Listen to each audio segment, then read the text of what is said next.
Hey, what's up, YouTube? This video is about why God removes people out your life and puts stops to situations. From what I found, God removes people out of your life because they were never for you in the beginning. And He can't bless you, excuse me, He can't bless you around other people that are in the background trying to steal your blessing from you. That's the biggest thing that I've had that stopped me from getting to where I was going, was the people that I was around. And all my life, He has been trying to remove me from these people. And I kept coming back. And this is just a very short version of the story.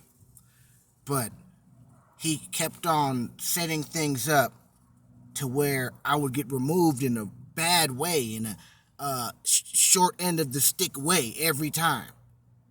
But there would be just a glimmer of hope, or someone, usually a stranger as usual, that comes to help me, would come and help me. And it's not till those times, or when I'm down bad or by myself, homeless, living in a car, that my areas start to increase. And I'm like, this is crazy. I don't have this, but I'm attracting this and able to get to this plateaus when I couldn't around these people. And when I was younger, I'm like, but this is supposed to be my family. This is supposed to be my friends. And all the while, from then till now, 2021, I see people's true agendas. And now I'm so thankful of how the story played out and how He saved me from a lot of things. He put a lot of stops to situations that I was investing in. And of course, I'm like, what's going on? I'm going through the motions. I'm mad. Then I realize I don't trust this person. And I go through all the trimmings and the fixings, but not able to make the true connection like I am today. I was always seeing it, sensing it, feeling it, but I was never able to make the true connection of why things were happening to me. Now, I mean, that's the testimony of itself. That happened so they could see, so you could see, and the whole story be brought out and played. And if that's not the Bible in real time, I don't know what is. God has had His hand over my life for a long time. Forever. You know what I'm saying? And I didn't know that people were watching that and jealous of it.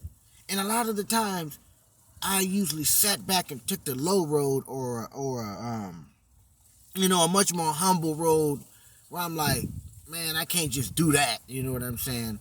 And then a lot of times that avenue wasn't there for me. It was for the slicksters and shit. You know what I'm saying? I couldn't get in there. I would always be overlooked a lot. I was always overlooked. And then in my teenage years and older years, I began to become misunderstood. But I was overlooked. And I look back on it now and I'm like, I was overlooked, but I also was in the background. So that's why I was overlooked.